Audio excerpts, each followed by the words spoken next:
Bonjour à tous. Donc, en fait, pendant toute la présentation de Marty et Geneviève, j'arrêtais pas de voir les recoupements entre ce qu'elle disait et ce que moi j'allais dire. Et il y en a pas mal, je pense que ça va vous frapper aussi, mais en même temps c'est intéressant parce que c'est une mise en application de tout ce que vous avez vu pendant les 45 minutes qui ont précédé. Donc, dans mon travail de tous les jours, qu'est-ce que je fais? Je fais ce qu'on appelle de la modération de contenu sur Internet. Et en fait, si vous n'avez pas vraiment une idée de ce que c'est, vous avez probablement croisé des gens comme moi, sans vraiment vous en rendre compte. Parce qu'on ne vous dit pas qu'on est là, mais on est là quand même. Par exemple, quand vous allez publier quelque chose sur un réseau social, et que ce contenu va être supprimé, c'est parce que vous avez croisé le chemin de quelqu'un qui fait la même chose que moi. Voilà, c'est aussi simple que ça. Quand vous respectez pas les règles du réseau social sur lequel vous postez vos messages et que votre compte va se retrouver suspendu temporairement ou bien banni définitivement, c'est parce que vous avez croisé le chemin de quelqu'un qui fait le même travail que moi. Voilà, donc ça ressemble à ça. Je suis désolé si j'ai banni ou suspendu quelques-uns d'entre vous, mais voilà, c'est très concrètement, c'est ça qu'on fait tous les jours. Et si on veut présenter les choses sous un angle un peu moins répressif, on pourrait dire en fait que je protège, je vous évite de prendre des risques. Je protège votre vie privée, j'assure votre sécurité de plusieurs manières. C'est ça qu'on va voir, à la fois en bloquant les menaces venant de l'extérieur, c'est-à-dire d'autres personnes qui vous menacent, et aussi les menaces qui viennent de l'intérieur, c'est-à-dire de vous-même. Toutes les bêtises que vous pouvez poster sur Internet sous le coup de la colère, par exemple, et que vous regrettez par la suite, je vous empêche de causer des drames et des choses irréparables. Voilà. Donc ça ressemble un petit peu à ça. Ça ressemble vraiment à ce que... ça décrit pas mal ce que je fais. Donc, par exemple, qu'est-ce qu'on va faire pour protéger votre vie privée? Vous pouvez, par exemple, sur un réseau social qui garantit votre anonymité, vous pouvez quand même essayer de publier votre nom, votre prénom, votre numéro de téléphone, votre adresse, votre numéro de carte bancaire, votre numéro d'assurance sociale. La liste est complètement illimitée. C'est des choses qui peuvent arriver très rapidement. Vous le faites sans réfléchir. Vous vous dites, ça prête pas vraiment à conséquence si quelqu'un connaît mon nom. Et pourtant, si vous avez un nom particulier, on peut quand même vous retrouver. Si jamais ce nom-là est associé à des propos que quelqu'un va juger indésirables, il va pouvoir vous retrouver beaucoup plus facilement. Il y a des tonnes de moteurs de recherche qui stockent toute cette information et on n'en a pas nécessairement conscience. Donc voilà, notre intervention permet d'éviter ce genre de drame, ce genre de risque. Par exemple, ici, on a un exemple qui est un peu difficile à lire, je suis vraiment désolé, je pensais qu'il serait un peu plus lisible que ça, où on a bloqué pas mal d'informations personnelles. C'est une personne qui a publié ça. Ce commentaire-là n'a jamais vu le jour.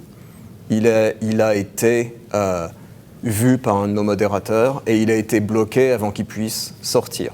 D'accord? Donc, jamais personne n'a vu ce commentaire-là. Et il dit « Bonjour, je me présente ». Le nom en question de la ville en question. C'est pour vous signaler que j'ai reçu des menaces de mort ce midi. Le prénom est un tel, de telle ville, car je ne vous cache pas, il a en sa possession des cigarettes à plumes chez lui et il fait affaire avec un monsieur de telle autre ville. Il m'a laissé comme message, si tu ne me donnes pas le cash que tu me dois, je vais monter à la ville en question et ça va aller mal et ça lui prend ça le dimanche 1er octobre, pas moyen de lui donner. C'est un long texte, oui, mais il y a plein de noms qui sont indiqué là-dedans, le sien, celui d'une autre personne, une indication d'activité illégale. Bref, il est en train d'impliquer quelqu'un dans une activité illégale, il est en train de s'impliquer lui-même là-dedans, il s'expose peut-être à des représailles de la personne en question, que la personne en question soit coupable ou non.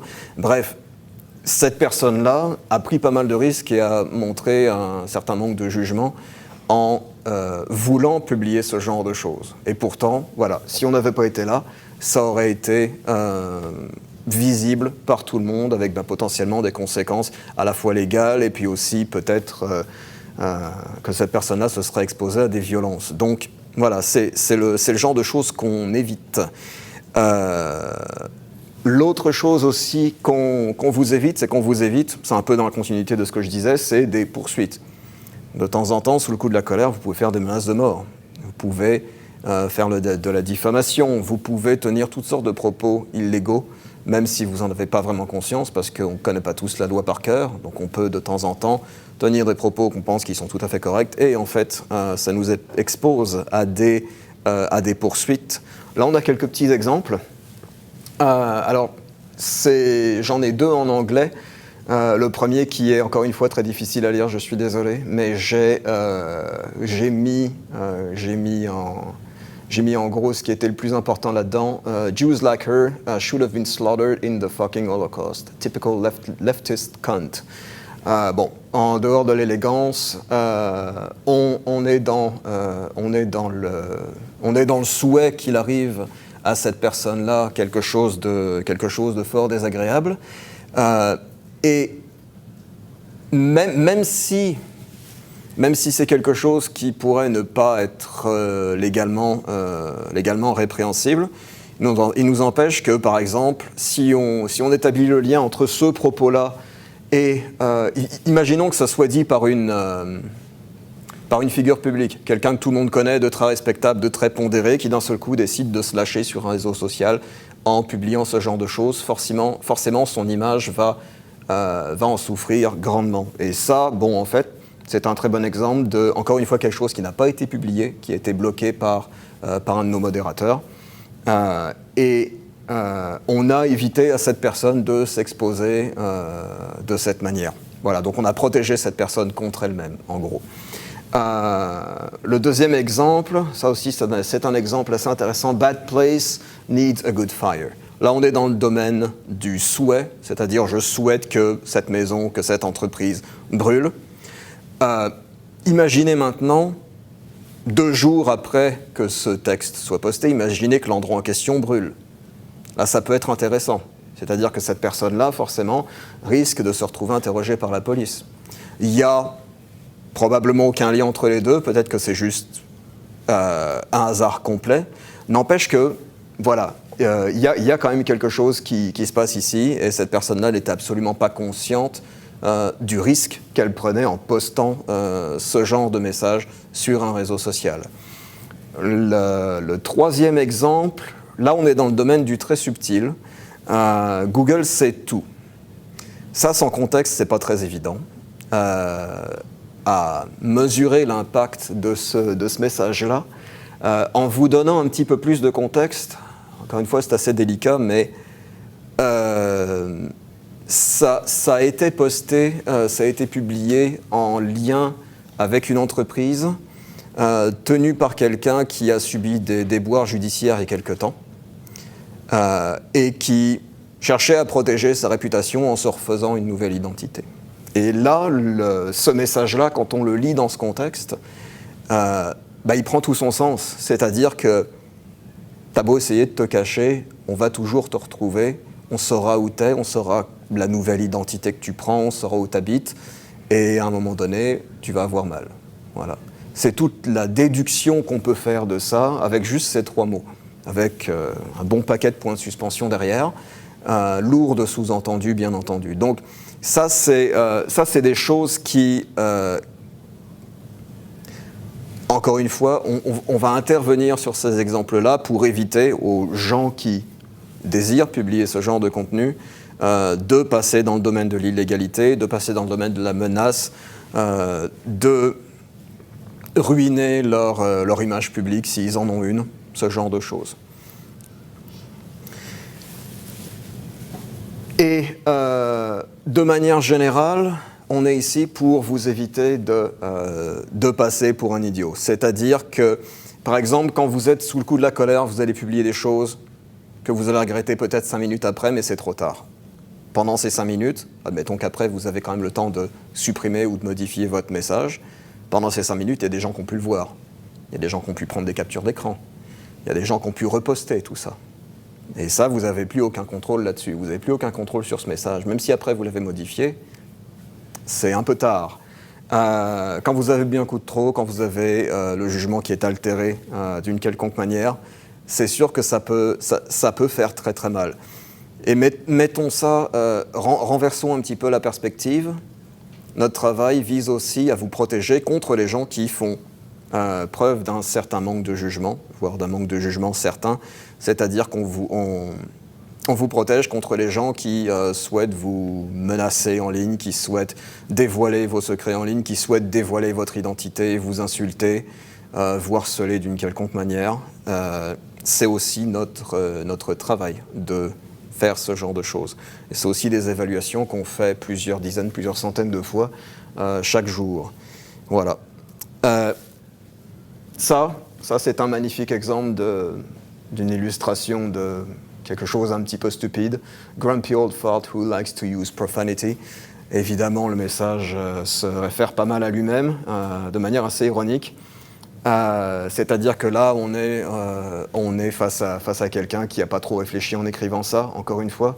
Quelque chose de pas très constructif. On se trouvait, pour vous situer un petit peu le contexte, on se trouvait dans un commentaire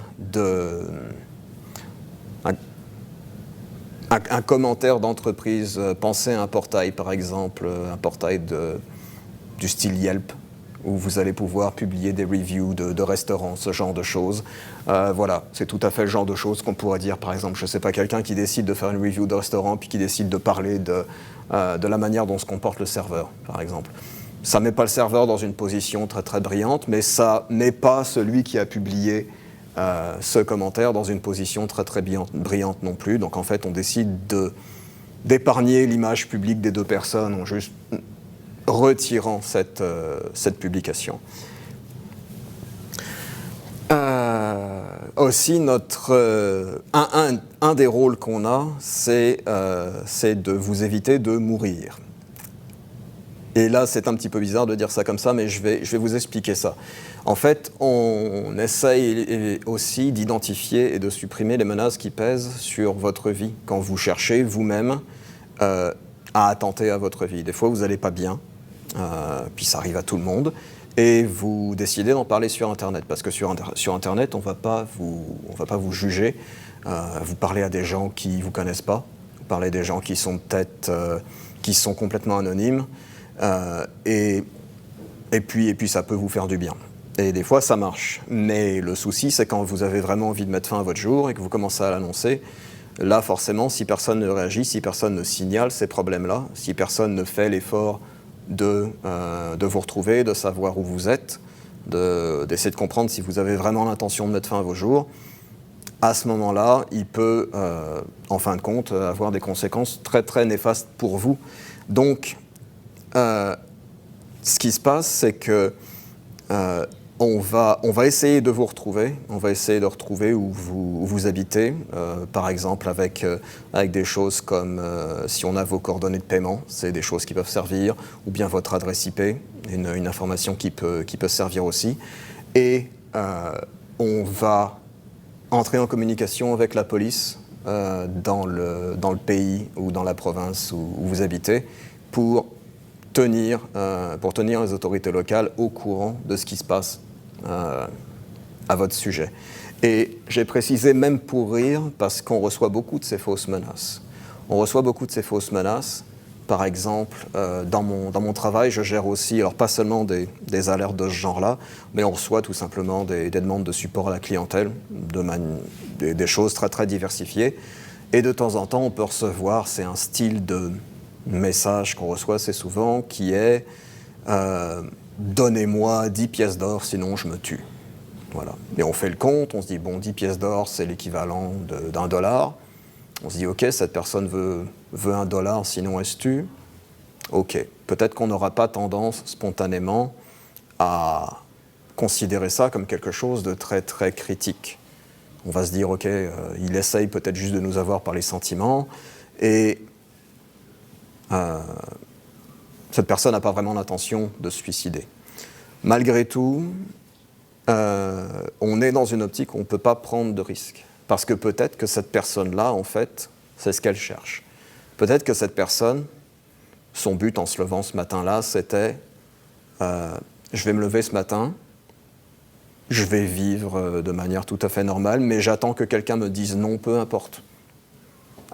Peu importe, à n'importe quelle question, j'ai posé des questions aux gens, j'ai demandé des choses aux gens, et le premier qui me dit non, bah c'est bon, ça va être la goutte d'eau qui va faire déborder le vase, c'est ça qui va me pousser à se suicider. Je cherche une excuse pour me suicider, ça se peut. C'est des choses qui se produisent.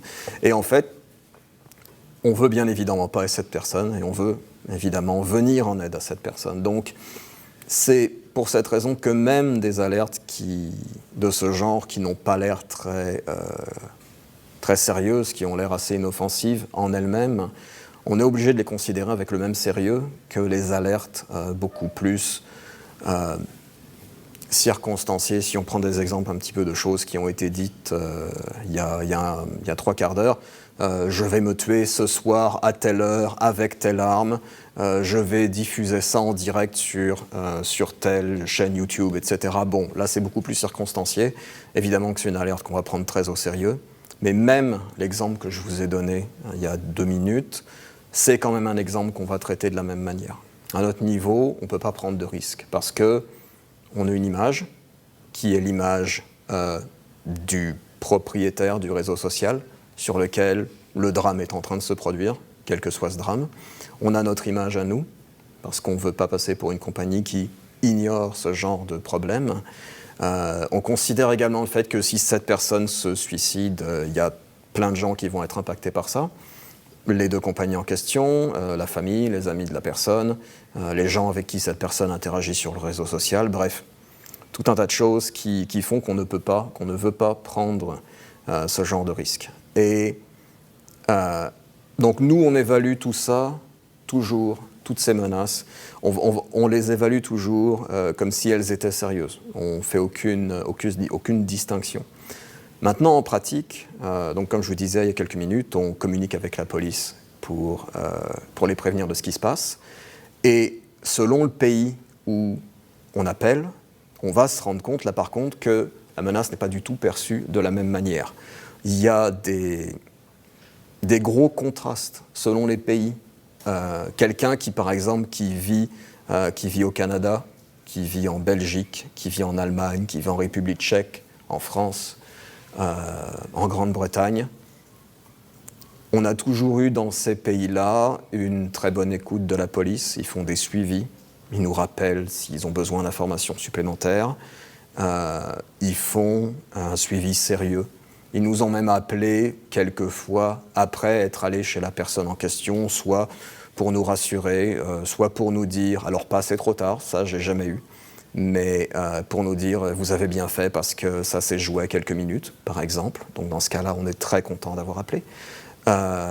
Mais on a dans ces pays-là des services de police qui comprennent ça et qui sont réactifs et qui sont formés à recevoir ce genre de rapport.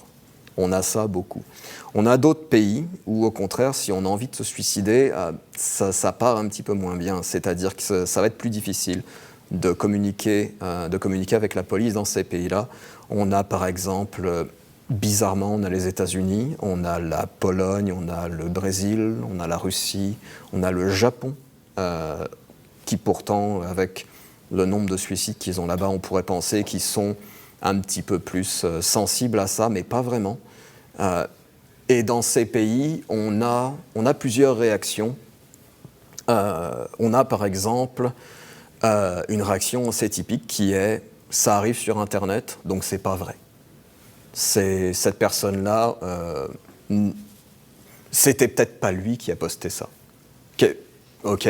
En gros, on essaye assez souvent de trouver des failles là-dedans. C'est-à-dire peut-être que c'était pas lui, peut-être que c'est quelqu'un qui a volé son téléphone. On ne sait pas. Peut-être qu'il a utilisé une autre adresse IP. Ou bien, avec l'adresse IP, on ne peut pas retrouver quelqu'un. C'est totalement faux. Si jamais je vais prévenir aux États-Unis qu'il y a une menace terroriste, ils vont être chez la personne dans les 10 minutes. Si jamais c'est un vétéran de l'armée ou un policier qui menace de se suicider, ils vont être chez eux dans les 10 minutes. pour le citoyen lambda, il y a quand même une différence de traitement, et ça on l'a vu aussi.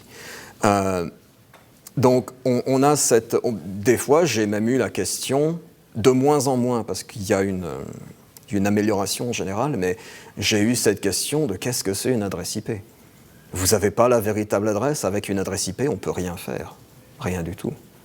Donc, c'est le genre de commentaires qu'on a et qui nous font comprendre que ce genre de menace, même si nous on l'aperçoit toujours comme une menace importante, c'est pas une menace qui va être traitée de la même manière selon le pays où la menace se produit. Donc c'est très intéressant de voir ce phénomène-là. Il y a quelque chose de culturel probablement, il y a une différence de moyens, il y a plein de paramètres qui peuvent expliquer tout ça, mais le phénomène est là, il est là. J'ai traité à peu près 500 ou 600 alertes de ce genre-là, j'ai pu voir des tendances. Et avec le temps aussi, je vois ces tendances évoluer globalement vers quelque chose d'un petit peu mieux, d'un petit peu plus sécuritaire, mais dans certains pays, il y a encore beaucoup de chemin avant d'arriver à quelque chose de satisfaisant. L'autre sécurité qu'on fournit aux utilisateurs en modérant le contenu qui est posté, c'est qu'on évite les effets de groupe, on évite les lynchages. Et ça, c'est très fréquent sur Internet.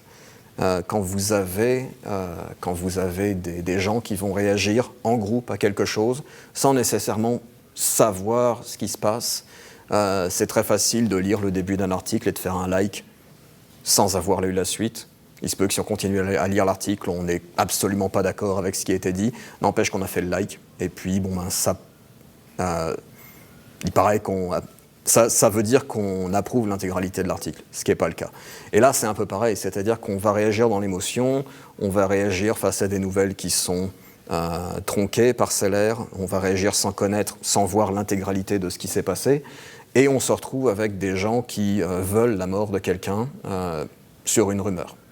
Et le problème, c'est quand cette personne est clairement identifiée, parce que là, à ce moment-là, elle a une adresse physique, on sait qui c'est, on sait où la trouver, et il peut se passer des choses très très graves pour cette personne. J'ai l'exemple que je vais vous montrer qui arrive, c'est l'exemple d'une vidéo qui a été postée sur Facebook, où on voit quelqu'un qui agresse un chaton, qui le prend, qui le secoue, qui l'étrangle. Je ne vais pas mettre la vidéo, vous en faites pas, mais voilà, il y a cette vidéo qui a été postée. Et à la suite de ça, il y a des gens qui ont donc vu cette vidéo et qui ont identifié la personne en question. Et ce qui va suivre, c'est assez intéressant parce que donc, la vidéo ne consiste qu'en ça. On voit quelqu'un qui maltraite un chaton. Mais l'évolution des commentaires est assez intéressante parce qu'on se rend compte très rapidement qu'on perd le contrôle. Et encore une fois, tous les commentaires que vous allez voir, ce sont des commentaires qui n'ont jamais vu le jour. Ce sont des commentaires qui sont restés en attente, qui sont restés dans notre fil de commentaires à modérer et qui ont été bloqués. Voilà. Mais n'empêche que ces commentaires auraient pu voir le jour et auraient pu attirer des ennuis à la personne qui a été ciblée et aux personnes qui les ont postés, bien évidemment. Donc, on a tout un spectre, et on va regarder ça ensemble. Encore une fois, je m'excuse, ça passe pas très bien à l'écran, mais j'ai mis en valeur les éléments les plus parlants. This dirtbag deserves to be behind bars. Bon, un jugement légal, tu molestes un chat, tu mérites de finir derrière les barreaux. Pourquoi pas? Petite insulte, légère. On continue. Owner is known to be a pedophile and a cat abuser. Cat abuser, on l'a vu dans la vidéo, mais on a un glissement vers la pédophilie. Il y a une certaine surinterprétation de la vidéo en question. Pourquoi est-ce que d'un seul coup, cette personne se retrouve à être un pédophile? On ne sait pas vraiment. Le lien n'est pas très évident. N'empêche que ça y est, on commence à être dans le domaine de la diffamation. On commence à être dans un contexte qui nous échappe complètement. Et ça continue par la suite. Animal abuser should be charged. Pourquoi pas? Go back to your country, you ugly fuck. Je ne savais même pas que cette personne venait d'un autre pays. Je ne sais pas si elle vient effectivement d'un autre pays et qu'est-ce que ça a à voir avec le reste. N'empêche que c'est là. Make him lose everything. Là, on parle de sa maison, son entreprise, son travail. Excusez-moi, tout va bien. De temps en temps, je reçois des alertes. Le timing est magnifique, je suis désolé. Je reçois des alertes qui peuvent être des alertes de suicide. Je détesterais en gérer une devant vous, mais c'est pas le cas, tout va bien. Donc, make him lose everything. Ça, c'est intéressant aussi, c'est-à-dire que on est dans ce qu'on entendait avec Geneviève et Marty dans la précédente, dans la première partie de cette conférence, qui est, OK, je cherche quelqu'un qui pourrait lui faire perdre son emploi, qui pourrait lui faire perdre sa maison, sa famille, etc. Tout, OK, everything. Je pense que ça ratisse large, mais on est dans ce domaine-là. This sack of shit human doesn't deserve to live. On est dans le domaine du souhait, donc c'est peut-être quelque chose d'un petit peu moins fort. Effectivement, c'est vrai que techniquement, cette personne-là, d'une manière ou d'une autre, va finir par mourir. N'empêche que, bon, comme un peu tout le monde, mais c'est aussi à lire dans le contexte de ce qu'on a vu précédemment. C'est-à-dire qu'on est vraiment dans une phase de lynchage et voyant tous ces commentaires enchaînés, quelqu'un lisant tous ces commentaires d'un seul coup peut dire « Bon, ben voilà, ça vient alimenter ça vient alimenter les menaces de meurtre. » His name is, bon ben là, on a évidemment bloqué le nom. And if you Google it, you will find pictures. C'est-à-dire que là, on suggère, OK, vous avez son nom, allez sur Google et vous allez voir toutes ces infos. Ce qu'on avait tantôt, Google c'est tout. On est un peu dans le même domaine. C'était pas le même cas, mais on est un peu dans le même domaine. He has mental issues, supports ISIS. Quel est le rapport? On parle d'un chat. Organisation terroriste, le lien entre les deux est excessivement flou. Mais il y a quelqu'un qui a établi ce lien, comme il y a quelqu'un qui a établi ce lien entre la vidéo avec le chat et la pédophilie, comme il y a quelqu'un qui a établi un lien entre le chat et le fait qu'il puisse venir d'un autre pays et qu'il doit y retourner. Voilà. Donc il y a des liens qui se font dans l'esprit des gens. Et en fait, le chat, le pauvre chat, ces commentaires-là ne réagissent pas du tout vis-à-vis du chat. Le chat vient servir leur cause à eux, qui est de publier des commentaires racistes, qui est de publier des menaces de mort vis-à-vis de quelqu'un qui peut-être a l'air de ne pas être du coin. Voilà, donc on est complètement dans un autre domaine. Et on utilise ce prétexte-là pour harceler quelqu'un, pour le lyncher. Là, il n'y a plus de loi qui s'applique. Quelqu'un qui se dit « je peux poster de manière tout à fait impunie ce genre de commentaires », dans sa tête, il n'y a pas de loi qui l'empêche de poster ça. Voilà, donc on est dans cette dynamique-là également. « You should have been drowned at birth ». Ça aussi, c'est joyeux. Pareil, on est dans le domaine du souhait. Okay? C'est-à-dire que c'est très probablement pas moi qui vais te noyer à la naissance, il est peut-être un peu trop tard, mais on est dans le domaine du souhait également. Mais du souhait de mort. C'est pas « je souhaite qu'il t'arrive les meilleures choses du monde ». Okay? On s'entend que c'est assez négatif. « It wouldn't surprise me that he interferes with children also ». On revient à la pédophilie. S'il y en a deux qui le disent, c'est peut-être vrai, ça commence. S'il y en avait juste un, ça ne serait pas très crédible. Mais s'il commence à y avoir toute une série de gens comme ça qui sous-entendent que cette personne-là est pédophile, si on dit un certain nombre de fois, ça devient vrai, surtout si on l'écrit en majuscule. Alors, voilà, c'est le genre de choses qui est très, très, très délicate. Tous ces commentaires, encore une fois, n'ont jamais été visibles. Ils sont toujours restés en attente et donc pas publiés. He should be put in a cage and abused. Donc on est encore dans le domaine du souhait, mais là, on va suggérer de le torturer, lui aussi, comme le chat. La torture est assez illégale dans pas mal de pays. Là, c'est pareil, on rentre dans quelque chose de très délicat. On n'est pas au niveau de quelqu'un qui va dire « j'ai l'intention demain d'aller le chercher chez lui et de le mettre dans une cage et de lui faire subir les pires et les pires horreurs pendant 3 jours ». Mais on est plus dans le domaine de « tiens, je vais poster une petite annonce. Tiens, je cherche quelqu'un pour mettre cette personne dans une cage et pour lui faire subir les pires horreurs? Est-ce qu'il y a des candidats? Voilà, c'est le genre de dynamique dans laquelle on se retrouve. Donc ça, c'est très délicat. Et imaginez maintenant, j'ai pas poussé la recherche jusque-là parce que j'ai pas pu trouver réellement le cas en question. Ça m'intéresse modérément de voir des chats se faire maltraiter, mais imaginez la possibilité que cette personne n'ait rien fait. La personne en question, celui dont on est en train de dire les pires horreurs là, depuis 10 minutes. Imaginez que cette personne n'ait rien fait. Imaginez que ce soit quelqu'un qui lui ressemble. Vous imaginez les dommages sur cette personne. Et si il n'y a pas quelqu'un qui va voir ces messages, et là encore vous en voyez seulement quelques-uns, mais il y en a une bonne centaine, si vous n'avez pas quelqu'un qui va prendre l'initiative de bloquer tous ces messages, vous allez vous retrouver face à quelque chose de complètement incontrôlable. Voilà, donc c'est aussi à ça qu'on sert. Donc on vous protège à travers des exemples comme ça. Si vous avez le malheur de ressembler à quelqu'un qui a molesté un chat, espérez qu'il y ait quelqu'un qui fait le même travail que moi pour vous protéger, parce que sinon ça va être difficile pour vous de vous refaire une réputation. Voilà. Donc c'est aussi le genre de menace très très réelle qui existe et on n'a absolument aucun contrôle là-dessus. J'aimerais revenir un petit peu sur ce que Geneviève et Marty disaient tantôt au sujet de l'expérience qu'elles ont faite, de demander à des gens d'évaluer différentes menaces. En fait, pour vous donner un petit peu une petite toile de fond, ça fait une quinzaine d'années que je travaille dans cette industrie et j'ai travaillé pour un bon nombre de clients. Et ce qui est important, c'est que je n'ai jamais vu deux clients qui avaient exactement les mêmes attentes en termes de modération.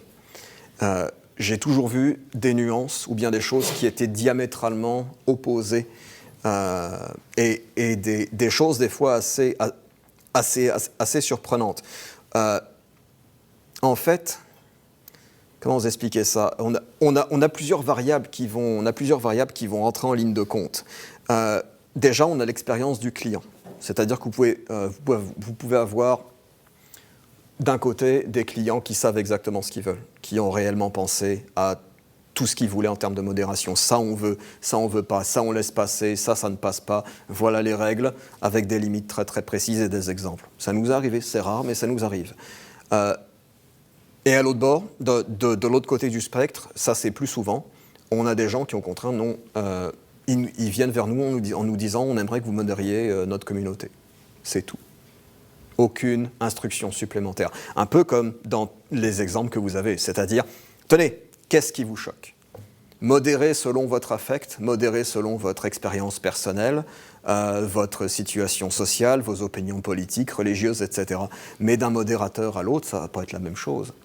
Et quand on se retrouve à travailler dans une équipe où on doit fournir quelque chose d'à peu près uniforme en termes de modération, là on se retrouve face à des gros défis parce qu'on doit vraiment essayer de comprendre si ce qu'on fait déjà est relativement cohérent d'une personne à l'autre, et en plus de ça, si ce qu'on fait est cohérent avec ce que le client va attendre. Et des fois, on a des surprises assez intéressantes. Par exemple, qu'est-ce qui va pouvoir... quel autre paramètre va pouvoir affecter toutes les règles de modération qu'on va mettre en place? Donc l'expérience ou l'absence d'expérience du client, ça on vient d'en parler. L'âge de la communauté.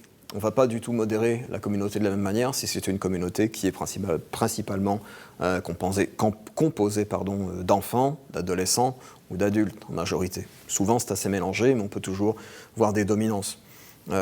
C'est sûr que, par exemple, dans une communauté d'ados, on va avoir davantage de menaces de suicide. On peut aussi voir des menaces de mort, mais en général, les ados ont moins les outils et l'infrastructure pour mettre ces menaces de mort en exécution. Les adultes, beaucoup plus, par contre. Les adultes ont plus de moyens pour ça. Ils ont peut-être plus de motivation aussi, ils ont peut-être plus de haine, ils ont peut-être plus de choses qui vont faire qu'une menace de mort chez les adultes va être prise beaucoup plus au sérieux, par exemple. Voilà, ça c'est le genre de choses qui va pouvoir affecter un petit peu notre manière d'approcher ces menaces, quelles qu'elles soient. Le projet du client. Qu'est-ce que le client veut faire? Qu'est-ce que le client cherche à faire? On ne va pas du tout approcher le projet de la même manière si c'est par exemple Mettons une plateforme politique, une page Facebook qui va soutenir tel ou tel parti. Ça va être, on va avoir des directives très précises. Est-ce qu'on peut parler des rivaux politiques? Si le chef du parti en question se retrouve impliqué dans un scandale, est-ce qu'on va autoriser les discussions autour de ce scandale ou au contraire, est-ce qu'on va les bloquer? Est-ce qu'on va décider que certains mots-clés sont tabous? C'est possible. Est-ce qu'on peut mentionner le nom d'un rival? Est-ce qu'on peut mentionner le nom d'une affaire? Est-ce qu'on peut mentionner... peu importe, ça peut être tout un tas de choses qui peuvent affecter cette approche qu'on va avoir. J'ai un exemple très particulier, mais c'est un exemple génial. C'est quelque chose que je suis tombé là-dessus il y a 14 ans, 14-15. Donc c'est vraiment au début. C'est un jeu en ligne qui existe toujours d'ailleurs. Le but du créateur de jeux en ligne, c'est de faire une expérience sociale. Et son approche est vraiment très intéressante. Et à un moment, pour vous situer le contexte, donc c'est un jeu sur lequel les joueurs peuvent par exemple décider des lois qui vont gouverner le jeu. Ils vont pouvoir voter des lois, ils vont pouvoir les proposer et les voter. Et donc on se retrouve face à en fait une espèce de pays virtuel. Ça ressemble à ça, avec ses propres lois, ses propres tabous, que les joueurs auront décidés. Et à un moment, il s'est produit une scène très très particulière. Il y avait un rassemblement de joueurs, il y avait un développeur, le développeur en question, celui qui était porteur de la vision du jeu, qui était là. Et tout le monde discutait, passait un bon moment. Il y avait une trentaine de personnes qui étaient rassemblées, c'est une petite communauté. Et au cours de la discussion, à un moment, il y a un joueur, donc on se représente un univers en 3D avec des avatars en 3 dimensions aussi, mais relativement rigides, pas capable de faire de véritables gestes. Donc quelque chose de très limité, on s'exprimait surtout par du texte. Et le joueur en question, il y avait lui qui était là, un avatar, un homme, et il y avait des hommes et des femmes. Et à un moment donné, donc, il y avait lui, on va l'appeler monsieur, il y avait elle, on va l'appeler madame. Et monsieur écrit cette phrase, monsieur se jette sur madame et la viole. Et là, forcément, il y a eu des cris, des plaintes, tout le monde était absolument outré de ce qu'il venait de voir. Et le développeur a dit, écoutez, moi je regarde les lois, le viol n'est pas illégal. Je ne peux rien faire. Vous vous débrouillez, vous gérez ça entre vous, peut-être que vous avez envie de rendre le viol illégal, votez une loi qui va faire que, mais moi je ne peux rien faire parce que pour l'instant le viol est légal. Du moins il n'est pas interdit, donc oui, il est légal. Et les joueurs au début étaient complètement outrés de son approche, mais finalement ils ont compris ce qu'ils cherchaient à faire, ils ont fini par voter une loi qui a rendu le viol illégal. Mais ça n'existait pas au début. Donc on se retrouve dans un cas de figure qui est extrême, mais je pense que c'est intéressant de voir ça aussi, c'est-à-dire qu'on peut se retrouver dans absolument n'importe quel cas de figure lorsqu'on travaille avec un nouveau client. Et à moins d'avoir un petit peu fouillé ça avec lui, c'est très difficile de savoir ce qu'il a en tête. Et lui-même, des fois, ne le sait pas. Donc on va essayer de fouiller ça au travers de plusieurs questions. Un petit mot, je vois que le temps passe très très vite malheureusement. Je vais devoir faire des petits raccourcis. Oui, ok. On va directement passer, excusez-moi. Malheureusement, au pire, on développera un petit peu après. On se retrouve donc à construire les règles de cette communauté avec ce client. Par exemple, on aime leur poser des questions. On met des phrases en parallèle exactement comme ce que vous avez fait dans votre expérience pour leur dire « Ok, est-ce que vous acceptez telle ou telle phrase ?» Et là, on a 2 phrases qu'on peut mettre en parallèle. C'est un exemple, une centaine d'exemples. Les femmes méritent de mourir. Là, les clients disent « Non, ça, c'est pas bien, ça, il ne faut pas dire ça. » Juste après, on leur met « Ok, maintenant, si on dit les terroristes méritent de mourir, qu'est-ce que vous en pensez ?» Et là, on sent une hésitation. On se dit, ok, oui, mais notre gouvernement tue déjà des terroristes. Alors, qu'est-ce que ça et là, ça commence à réfléchir. Et on leur dit, écoutez, oui, c'est une question piège, on en est très conscient, mais on leur dit, peu importe le choix que vous allez faire, ça sera perçu comme un choix politique. Est-ce que vous êtes d'accord pour dire que les terroristes doivent mourir ? Est-ce que vous êtes d'accord pour dire que les femmes doivent mourir? Et est-ce qu'on dit, OK, liberté d'expression partout, vous pouvez dire ce que vous voulez, c'est un pays libre, tout va bien. Est-ce que, bon, les femmes méritent de mourir? Oui, mais elles ne choisissent pas d'être femmes. Est-ce qu'on peut les tuer pour ça? Les terroristes, ils choisissent d'être terroristes. Eux, par contre, c'est contestable. On peut décider que, ou bien, aucune menace de mort, peu importe qui c'est, même s'ils ont fait des choses atroces. Bref, il y a encore une fois tout un spectre de réponses qu'on peut avoir, et tant qu'on ne leur pose pas la question explicitement, on n'a aucune idée de ce qu'ils ont en tête. Voilà, et c'est des choses qui sont très intéressantes. Et avec ces phrases, en les modifiant légèrement, en jouant sur quelques variables exactement comme ce que vous expliquiez, on se retrouve à essayer de définir les sensibilités du client et de définir les limites qu'on peut se permettre de franchir ou pas selon le client. On va établir un profil du client comme ça. Et il y a quelques petits exemples comme ça. Si vous voulez, on peut s'amuser à voter à main levée sur ce que vous décidez qui est menaçant ou pas. Par exemple, les femmes méritent de mourir. Si vous jugez que c'est menaçant, levez la main. OK, on a à peu près la moitié. J'ai envie de tuer toutes les femmes. OK, moi je dirais 60%, 60-70%. Ça serait mieux si toutes les femmes mouraient. OK. Vous sentez surtout pas obligé de regarder les autres pour répondre parce qu'il n'y a pas de bonne ou de mauvaise réponse. C'est très important que vous compreniez ça. On est à peu près à 30% là. On continue. Ça serait mieux si les femmes n'existaient pas. OK, personne trouve ça menaçant. On continue. J'ai envie de tuer quelqu'un. OK, 40%. OK, je vais tuer quelqu'un. Ah, plus dans les 50-60. D'accord. Je viens de tuer quelqu'un. OK. Ah, il y en a quand même qui jugent que c'est pas très menaçant. OK, on est plus à 70-80. On n'a jamais les 100%. Hein. On est toujours à j'ai rêvé que je tuais quelqu'un. Zéro menace, OK. Je suis tellement en colère, je pourrais tuer quelqu'un. 0,2%. J'ai besoin de conseils pour tuer quelqu'un sans laisser de traces. Bon, OK, on a quasiment unanimité, là, c'est très très beau. J'ai besoin de conseils pour tuer quelqu'un sans laisser de traces. LOL. OK, là, ça vient de chuter. Et ça aussi, c'est intéressant, d'accord? Donc, voilà, c'est le genre de discussion qu'on a de manière très sérieuse avec les clients pour essayer de comprendre où se trouvent leurs limites, où se trouvent leurs tabous quel projet de société ils veulent pour leur petite société qu'ils sont en train de construire. Qu'est-ce qui pourrait être considéré comme une menace, qu'est-ce qui est acceptable et qu'est-ce qui ne l'est pas. Et des fois, on a des très, très grosses surprises. Et le sens commun dans tout ça. Ça, je ne pensais pas que ça aurait tant d'écho avec ce dont vous avez discuté, mais pendant que vous parliez, je me faisais vraiment la réflexion. Parce que vous avez utilisé un groupe de professionnels et vous avez utilisé un groupe de gens qui, a priori, n'y connaissaient rien, à part leur utilisation des réseaux sociaux. Et on se rend compte que le sens commun, oui, ça sert, parce qu'on a quand même besoin de réfléchir et qu'on essaye tous de réfléchir sur une base à peu près commune, mais le problème, c'est que le sens commun n'est pas si commun que ça. Et on se rend compte que... On a fait l'expérience, d'ailleurs. Je vais vous résumer ça de manière très très simple. On s'est retrouvé à être testé pour un client. Ils étaient intéressés pour avoir nos services et ils nous ont dit « OK, on va vous donner du contenu et on va voir si vous êtes des bons modérateurs. » Mais on a eu 0 instruction, rien. On n'avait absolument rien, aucune règle. C'est-à-dire qu'on s'est retrouvé par exemple avec une image de World Trade Center en flammes. Ça peut aider pour le contexte. Nous, on l'a bloqué.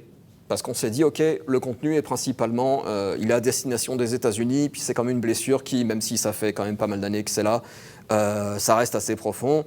On va éliminer ça, surtout que c'était pour un jeu tout public. Il se trouve qu'on aurait dû le laisser, pour une raison qui m'échappe totalement et qu'ils ne nous ont jamais expliqué. Voilà. Ou bien quelqu'un qui consommait de l'alcool. On l'a bloqué aussi, parce qu'on s'est dit, tiens, il y a de l'alcool, du vrai. Pas de manière, c'était pas un dessin animé. On voyait la marque, c'était consommé de manière festive. On l'a bloqué parce qu'on s'est dit faire la promotion de l'alcool auprès de gens qui ne sont pas en âge de boire de l'alcool. Non, pas trop. Il se trouve qu'on aurait dû le laisser. Pourquoi ? J'en sais rien. On n'a pas eu ce contrat. Voilà. On a fait 60% de bonnes réponses, ce qui est minable. C'est totalement minable. Mais on n'avait aucune règle. On n'avait absolument aucune règle. Donc le sens commun, ça ne marche pas. Ça ne marche pas. Et pourtant, on était 3, il y avait moi et 2 autres modérateurs très expérimentés. Donc à chaque fois, on a regardé ça, on a essayé d'avoir un consensus, on s'est dit, ok, mais où est-ce qu'on va avec ça? On a discuté, puis des fois on n'était pas d'accord, et puis des fois on a dit, ok, on pèse le pour et le contre, combien d'arguments pour, combien d'arguments contre, et allons-y, faisons ça de cette manière, on accepte, on refuse. Mais on s'est planté. On s'est totalement planté parce qu'on n'avait pas ces questions préliminaires. On n'avait aucune idée de ce qui se passait. Donc ce qui était une menace pour nous, visiblement pas pour eux. Ils avaient des informations qu'on n'avait pas. Donc c'est des choses très très difficiles à mesurer. Dernière petite chose dans les 3 minutes ou quasiment qui me restent. 5. Oh mon Dieu, ok, c'est le grand luxe. La dernière chose, en fait, et ça, je pense que ça vient vraiment en complément de ce que vous disiez, c'est qu'on se retrouve à former des modérateurs. C'est-à-dire qu'on a des... Et ça fait aussi écho à des questions qu'il y avait. On se retrouve à avoir quelqu'un qui arrive, qui n'a pas vraiment fait modération de sa vie, qui va amener tout son affect, tous ses tabous personnels, ses préférences, dans n'importe quel domaine que ce soit, et il va devoir se retrouver à modérer du contenu et à suivre des préférences qui ne sont pas nécessairement les siennes. Imaginez quelqu'un qui va modérer une page Facebook du Parti libéral alors qu'il a des tendances plus Parti québécois. Ça risque d'être difficile. Mais pourtant, dans ses actions de modération, on ne doit surtout pas sentir qu'il a une allégeance au Parti québécois. Qu'est-ce qu'il fait sur une page du Parti libéral? Je ne sais pas trop, mais il se trouve que voilà, ce genre de préférence ne doit pas paraître. Et il doit modérer ce contenu, l'accepter, le refuser de la même manière que n'importe qui d'autre. Et c'est là que c'est difficile. On se retrouve à devoir mettre de côté ses préférences, ses goûts, ses tabous. Admettons quelqu'un qui a subi un accident de voiture, à un moment donné, ça l'a laissé traumatisé, va peut-être être plus tenté, par exemple, de bloquer des images où on voit des voitures en flammes. Peut-être. Mais si c'est autorisé par la ligne directrice du client, on va lui dire non, mais désolé, tu dois les laisser, même si ça ne te fait pas plaisir. Et on est très conscient. Là. Malgré tout, quand je dis mettre ses opinions de côté, mais pas trop, qu'est-ce que ça veut dire? Ça veut dire que on est quand même des êtres humains et que c'est pas possible de mettre totalement ses opinions de côté. Du moins, c'est très difficile. Et de temps en temps, on doit quand même essayer de mettre les choses en perspective. Je vous donne un exemple tout simple. Mettez-vous dans la peau de quelqu'un qui modère ce genre de contenu et qui voit des centaines d'images par jour. C'est vraiment, on peut se retrouver à modérer peut-être 500, 800, 1000, 2000 images. Là, ça va très très vite. On regarde l'image, boum, elle est bonne, on passe à la suivante. En gros, on zappe une image toutes les 3, 4, 5 secondes, 6 secondes à peu près. Ça peut aller vraiment très vite. Le texte, c'est plus long, mais au final, c'est la même chose. On passe une nouvelle image, on oublie la suivante. Au bout d'une journée, on devient un peu anesthésié avec ça. C'est-à-dire que notre cerveau fait des hauts, des bas, réagit sans essayer de réagir. Bref, on se retrouve à la fin d'une journée, on est un petit peu vidé, très honnêtement. Et admettons que ce soit la 15e menace de mort qu'on voit de la journée, la 20e, la 100e menace de mort qu'on voit de la journée, on peut être tenté de dire, prenons l'exemple de la personne qui dit « donnez-moi 10 pièces d'or, sinon je me suicide ». Si j'en ai vu une vingtaine comme ça dans la journée, surtout si c'est la fin de mon shift, je vais peut-être me dire « ouais, calme-toi, c'est bon. Endure la vie, il y a des choses pires que ça. Si tu peux pas gérer ça, mon grand, tu vas pas gérer grand-chose. » Ouais, le problème, c'est que lui, il veut se suicider là maintenant. Et toi, tu viens juste de l'éliminer comme ça parce que tu es devenu complètement insensibilisé, parce que tu es au bout de ta journée de travail. Et le risque, il est là aussi.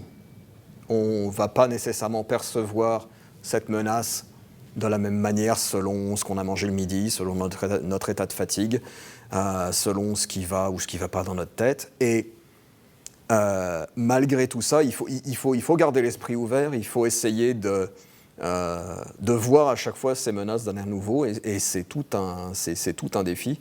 Il faut être aussi rester humain, ça veut dire par exemple qu'on va devoir essayer de comprendre l'ironie des messages. Il y en avait peut-être dans les messages que je vous ai montrés, il y en a beaucoup dans le contenu qu'on se retrouve à modérer. Comprendre l'ironie, comprendre les menaces, comprendre le contexte dans lequel les menaces ont été faites. Et c'est pour ça que on a très brièvement parlé de la modération automatisée, mais c'est quelque chose qui a ses limites. Il y a beaucoup de logiciels de modération automatisés qui existent et qui facilitent le travail. Parce qu'à partir d'un certain moment, on a tellement de données que c'est impossible, le coût serait gigantesque d'utiliser uniquement des humains pour faire ça. Donc on se retrouve à utiliser des humains pour confirmer au programme qu'il a eu raison, ou au contraire pour regarder de temps en temps, non, ça c'est pas bon, t'aurais dû le rejeter, ou au contraire, t'aurais dû le... Et le programme apprend. Le programme apprend, mais il faut toujours, jusqu'à preuve du contraire, un être humain pour lui dire t'as eu raison, t'as eu tort. Et c'est aussi, on se retrouve à modérer des humains, on ne se retrouve pas à modérer des robots, donc on se retrouve à modérer des gens avec des sentiments. Et pour comprendre ça, ça prend quelqu'un qui a un petit peu de sentiments. C'est la base de tout, en fait. Et je pense que je suis à peu près pile. J'ai fait l'impasse sur 2-3 choses, mais peut-être qu'on va aborder ça dans les questions, donc voyons ça. Bon, merci beaucoup. Tout un univers. Ouais. Condenser ça en 45 minutes, c'est un petit défi. Et comme vous êtes tous des utilisateurs des médias sociaux, je le sais, j'enseigne, je vois qu'est-ce qui se passe pendant que j'enseigne parfois. On le voit tous. Donc, je suis certaine que vous avez des questions. Alors, je fais mon tour. Bonjour, encore une fois, mon nom est Caroline. En fait, j'ai vraiment comme une tonne de questions qui s'est posée dans ma tête. Je connaissais vraiment pas du tout cette profession-là. Aucune idée. J'avais vraiment aucune idée que ça existait. Je croyais que c'était un peu comme robotisé. Est-ce que c'était comme un robot, mettons? Parce que des fois, on voit du contenu qui va être supprimé de Facebook. Facebook, c'est le réseau social que j'utilise le plus. Je pensais que c'était par des robots. Mais bref, ça l'est pas. Même si ce n'est pas une question, je vais quand même aborder un petit... juste pour compléter ça, parce que c'est intéressant. Allez-y. L'idée, c'est qu'on a 2 types de modération, 2 grands types. On a une modération qui est la modération a posteriori, c'est-à-dire que tu postes quelque chose, ça se retrouve sur le net, et si par exemple c'est signalé par quelqu'un qui n'aime pas ça, à ce moment-là, ça va déclencher un alerte et un modérateur va voir le contenu en question et va décider ok, c'est bon ou au contraire, c'est pas bon. Ça, c'est la modération a posteriori, c'est-à-dire une fois que ça a été posté, publié et que le mal est fait. Okay. Et on a au contraire de ça la modération a priori qui, elle, va exiger que tout ce qui veut être publié doit d'abord passer par une étape de validation. Okay. Donc là, il y a un modérateur qui va regarder ça, qui va dire « Ok, ça c'est bon ». Et c'est pour ça que les exemples que j'ai montrés là sont des exemples qui font tous partie de projets qui ont une modération a priori. Ils ne se sont jamais rendus au public. Okay. Voilà. C'est bon. Si ça complète un petit peu le... Tout à fait. Puis aussi, justement, par rapport à la modération a priori, c'est sur ça que s'enligne ma prochaine ou mes prochaines questions. Mais c'est que je comprends pas trop comment vous pouvez... tu sais, mettons, j'imagine, j'écris un statut sur Facebook. Puis là, qu'est-ce qui se passe pour que vous le voyez? Comme, je sais pas comment poser ma question, mais... je vais regarder comment j'ai... Je sais pas comment le dire, mais je veux dire, en fait, avez-vous une petite idée de ce que je veux dire ou vraiment pas? Mais la réponse est tellement vaste que si vous comment arrivez à préciser un petit peu... Comment ça fait pour se rendre sur vos ordinateurs? Comment vous avez fait pour avoir l'alerte sur votre cellulaire? Comment... Qui vous regardez? Mettons, moi, je pense toujours à Facebook parce que c'est le seul que j'utilise, mais... Est-ce qu'encore là, c'est des mots-clés comme avec l'autre présentation qu'on a eue? Qui peut être ciblé? Est-ce que moi, ça se peut qu'on décide? C'est juste que je comprends pas comment ça peut se rendre sur vos trucs à vous. Est-ce que vous regardez en direct qu'est-ce qu'on écrit? Parce que je veux dire, si je publie quelque chose sur Facebook, veux pas, j'écris une seconde, même pas après, c'est déjà posté. Fait que vous avez vraiment une petite marge d'erreur. Pas de marge d'erreur, mais une marge, point. Alors sur Facebook, on va prendre cet exemple-là, quand on est administrateur d'une page Facebook, il y a la possibilité d'avoir les deux, c'est-à-dire de laisser les commentaires ouverts, et à ce moment-là, il y a une modération a posteriori qui se fait, ou bien au contraire, de soumettre tous les commentaires à validation. Facebook permet les deux. Donc, si tu publies quelque chose sur Facebook et que tu te rends compte que tu dois attendre un petit peu, À ce moment-là, ça veut dire que voilà, le commentaire est en attente de validation de la part de... Ça peut arriver pour les communautés plus fermées, pour les sujets de discussion plus sensibles, par exemple. Sinon, quand on se retrouve dans le cadre d'une modération a posteriori, alors là, ça va être quoi? Ça va être un mélange de modérateurs qui vont regarder ce qui se poste en permanence. Ça peut représenter pas mal de travail selon l'activité de la page. Ou bien, si vraiment ça déborde et que c'est difficilement contrôlable, là on va beaucoup plus compter sur, mais vous allez voir, vous pouvez aller sur Facebook n'importe quand et voir qu'il y a la possibilité de signaler des messages. Et à ce moment-là, on peut voir ça. Si on a un message qui est signalé une fois, on va le regarder, mais il se peut qu'on ait un message qui soit signalé 10, 20, 30 fois, 50 fois. Ça ne veut pas pour autant dire que le message en question est mauvais. Ça veut peut-être dire que cette personne qui vient de poster ce message, même si le message n'enfreint absolument aucune règle, peut-être qu'il n'y a personne dans cette communauté qui aime cet utilisateur et qui décide en masse de dénoncer son propos dans le but de le faire bannir. Vous avez peut-être, certains d'entre vous, été dans ce cas de figure-là. Et là, on se retrouve face à du harcèlement un peu déguisé, mais quand même. C'est-à-dire qu'on essaye de vous réduire au silence, même si vous avez tout à fait le droit de dire ce que vous dites et que ça enfreint aucune règle de la communauté en question. Ça se peut, ça s'est vu. Et à ce moment-là, le travail du modérateur, c'est non pas de dire « Ok, celui-là, il était signalé 50 fois, boum, on dégage ». Ça va être de regarder le contexte. Ça va être de voir si réellement il y a quelque chose qui a été fait. Est-ce que je me débarrasse de cet utilisateur et j'ai 50 utilisateurs qui sont satisfaits et qui me remercient? Ou bien, même si cet utilisateur n'a rien fait, ou bien est-ce que je garde cet utilisateur qui n'a rien fait parce qu'il est dans son bon droit et qu'il suit les règles et je fais 50 mécontents? Des fois, on a eu des clients qui nous ont demandé la première option. C'est-à-dire que lui, il n'y a personne dans la communauté qui l'aime, enlevez-le. Vous trouvez un moyen de l'enlever. Ce n'est pas une position très très glorieuse, disons. C'est très rare. C'est très rare. J'ai 2 cas dans toutes ces années. Donc, non, c'est excessivement rare quand même. Et c'est quelque chose qu'on va très fortement... c'est quoi l'inverse de recommander? Déconseiller. C'est quelque chose qu'on va très fortement déconseiller parce qu'on leur explique tout l'impact que ça peut avoir. Voilà. Souvent, ils nous écoutent. Et pour cette histoire d'alerte suicide, ça vient de vibrer, mais c'est toujours pas ça, tout va bien. Comment est-ce qu'on sait, par exemple, qu'il y a quelqu'un qui veut se suicider? Alors, dans mon cas en particulier, je peux difficilement vous parler du reste parce que je n'utilise pas les autres interfaces. Mais dans mon cas en particulier, en fait, on a une procédure qui concerne toute la compagnie et qui est valide sur tous les projets qu'on gère, à quelques exceptions près, en fait, qui est, vous voyez une menace de ce genre-là, vous voyez quelqu'un qui veut se suicider, vous voyez quelque chose qui ressemble à un pédophile, vous voyez une menace de mort, vous voyez quelqu'un qui fait l'apologie du terrorisme ou quelque chose de similaire, vous allez sur un formulaire. Donc ils peuvent aller directement sur un formulaire, ils ont tout un tas de questions, ils peuvent renseigner le maximum d'informations qu'ils ont, ils envoient ce formulaire et derrière, ça sonne ici, en fait. Voilà, donc c'est pour ça que je reçois à peu près tout. Il n'y en a pas tant que ça, mais en général, j'en ai peut-être 3-4 par jour. Voilà. Donc ça tourne quand même. Voilà. J'ai couvert à peu près tout. Ouais, ok. Il y a un phénomène surprenant ou pas surprenant qui se produit. Les semaines passées, on n'avait pas beaucoup de questions sur Facebook, mais là, il y en a plusieurs. Alors, je donne priorité maintenant aux gens en ligne parce qu'il y a vraiment plusieurs questions. Oui, donc premièrement, Jeremy Inns qui a 2 questions pour vous. En fait, la première, contactez-vous les personnes dont vous censurez les messages afin de leur expliquer pourquoi vous l'avez fait? Alors il y a ça, oui, parce que notre but, encore une fois, ça varie d'un projet à l'autre, hein, mais notre but, même... En fait, je dis ça, mais je n'ai pas de contre-exemple.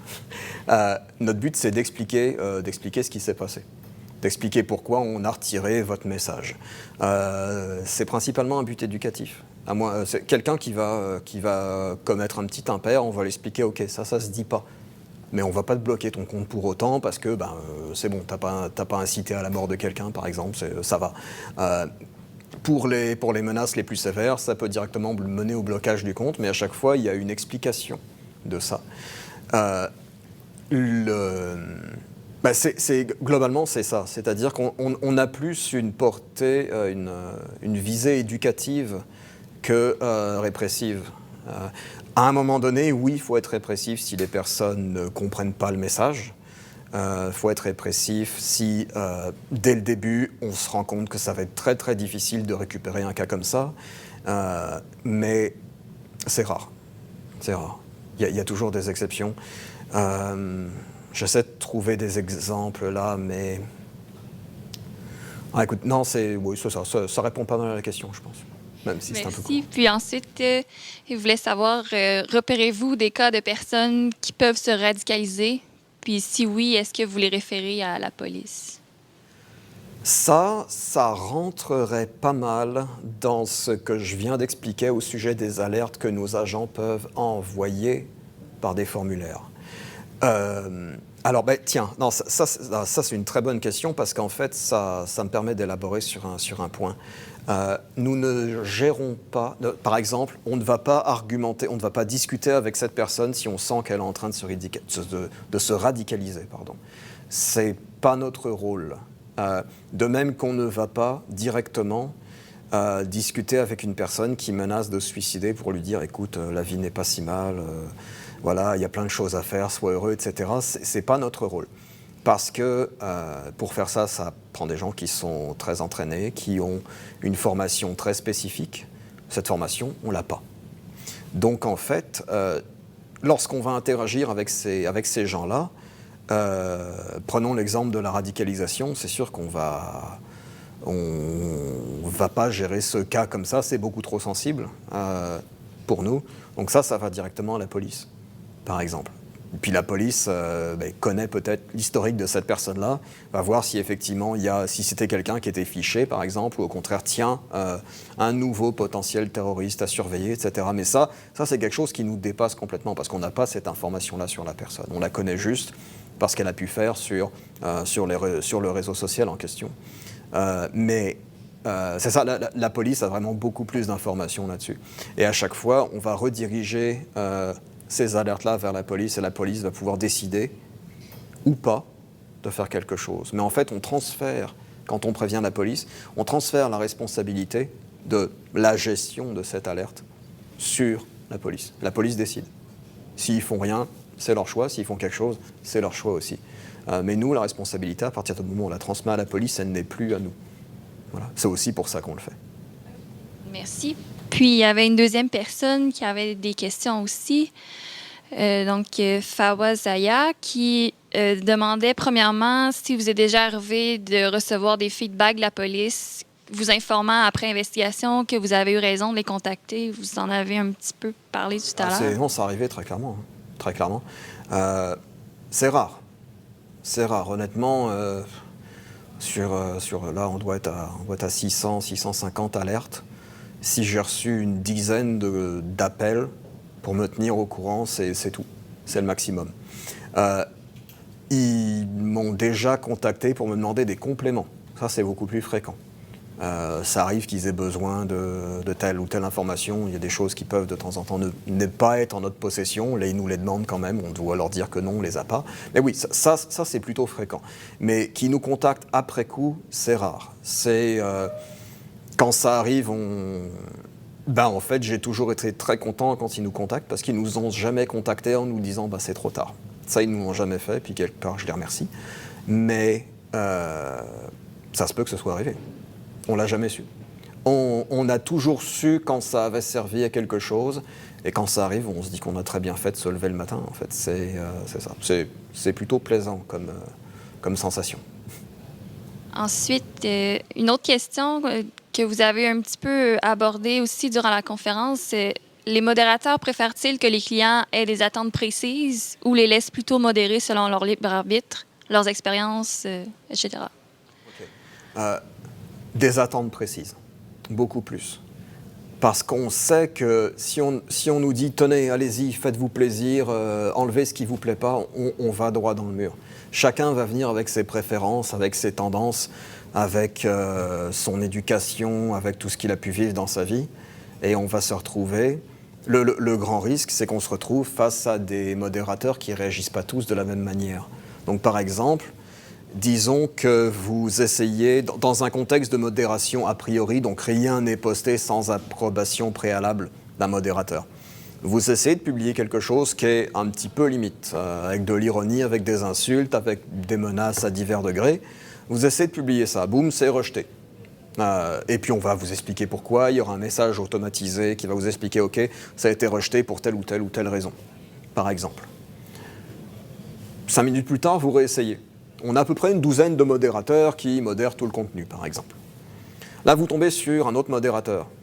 Là, le modérateur, lui, ça ne va pas le choquer, parce que lui, il est à la fin de son shift. Tout ce qu'il veut, c'est rentrer chez lui, boire un café. Et puis, des menaces de suicide, et puis des menaces de mort, il en a déjà vu pas mal. Donc, il fait, oui, ok, c'est bon, c'est léger. J'y vais, je laisse passer. Ça, qu'est-ce que ça envoie comme message? Vous avez posté 2 fois exactement le même message. La première fois, ça a été refusé. La deuxième fois, c'est passé. Le même. Pas une virgule de changé. D'accord? Ça, qu'est-ce que ça veut dire? Ça envoie le message que si jamais votre contribution elle est rejetée, réessayez. OK? Réessayez, puis à un moment donné, ça va finir par passer. Et le souci qu'on va avoir avec ça, c'est qu'à partir du moment où cette technique commence à se répandre, ça va être très simple. Une majorité du contenu qui est refusé, les gens vont le renvoyer le même. Donc notre volume de travail va augmenter considérablement parce qu'on va se retrouver à refuser le même commentaire pas mal de fois jusqu'à ce qu'enfin il y ait quelqu'un de beaucoup plus permissif parmi les modérateurs qui décide que oui, c'est bon, ça passe. Et là, c'est bon, tout va bien. Et ce commentaire, à ce moment-là, il ne sera plus soumis à publication parce qu'il a déjà été publié. Mais pour nous, c'est un piège énorme, ça. Parce qu'on se retrouve à montrer qu'on n'a pas une idée cohérente de ce qu'on doit faire. Pour nous, c'est un peu humiliant. Pour le client, c'est pas du tout rassurant parce que il y a plus aucune ligne directrice, il n'y a plus rien. Donc c'est un piège pour nous. C'est un très très gros piège. Et toutes les questions qu'on pose en préparation d'un projet qui va impliquer de la modération, ça vise à comprendre réellement ce qui est possible et ce qui n'est pas possible. Et après, tous les agents ont accès à ça. Tous les agents savent que telle ou telle chose s'est permis avec autant d'exemples que nécessaire. Et ça peut arriver et ça arrive même souvent, qu'il y ait des agents qui se retrouvent dans des situations qui n'ont pas été couvertes par le guide de modération qu'on va avoir. Des cas totalement particuliers auxquels on n'a jamais pensé, ça arrive, ou bien des choses qui sont vraiment dans une zone grise et on ne sait pas. Est-ce que c'est de l'ironie, ça? Je ne sais pas. Si c'est de l'ironie ou si ça n'en est pas, le message va pouvoir être perçu totalement différent, de manière totalement différente. Et à ce moment-là, un modérateur va pouvoir, par exemple, voir son superviseur ou un collègue qui est juste à côté de lui pour lui dire « Toi, qu'est-ce que t'en penses? Toi, qu'est-ce que t'en penses? Est-ce que l'ironie, tu la vois? » Oui, ok, je la vois. Puis toi, qu'est-ce que t'en penses? Ok, d'accord. Bon, là, on commence à être d'accord, j'accepte ou bien je refuse. Mais parce que j'ai demandé un petit peu autour de moi, puis peut-être qu'il y avait un superviseur qui pouvait m'aider aussi à comprendre ce qui se passait. Mais c'est pour ça que c'est très difficile de modérer totalement en aveugle. On va droit dans le mur avec ça. Jamais faire ça. Jamais. D'accord, merci pour la belle réponse. Puis il y avait une dernière question, en fait, qui voulait savoir quelle a été votre plus belle et votre pire expérience dans le domaine de la modération de contenu. C'est assez large, mais... Ah, mon Dieu. La pire, c'est quand on réussit à sauver la vie de quelqu'un. La meilleure, excusez-moi. La meilleure, c'est ça. C'est probablement ça. C'est-à-dire se dire que toi, on t'a repéré à temps, et puis, c'est ça, j'ai un appel en tête de... c'est ça, il y a un policier qui m'a rappelé suite à un signalement de suicide, de menace de suicide, et qui m'a dit, vous avez très bien fait parce que la fille en question était dans sa chambre, et puis elle avait la boîte de pilules dans sa main, et puis, c'est ça, elle allait y passer, là. Il y avait ça. Et puis ils ont dit, après, ils nous ont expliqué, on a pu un peu parler aux parents, et puis ils avaient absolument aucune idée que leur fille allait pas bien. Voilà, donc on avance. On avance. Et on est très content d'être là, dans ces circonstances. Si on ne le voit pas, très malheureusement, on ne le voit pas. Et là, on ne peut rien faire. Et c'est probablement ça le plus triste aussi, quelque part. C'est-à-dire qu'il y en a très certainement qu'on ne saura jamais parce qu'on les a jamais vus. Et puis, malheureusement, je suis désolé. Que dire d'autre là, on essaie d'en voir un maximum. C'est ça qu'on fait. Puis on essaie de le faire bien. Le pire, qu'est-ce que ça peut être? Globalement, c'est distrayant quand même. Comme c'est l'ingéniosité des gens qui essayent de contourner les filtres de modération, c'est quelque chose.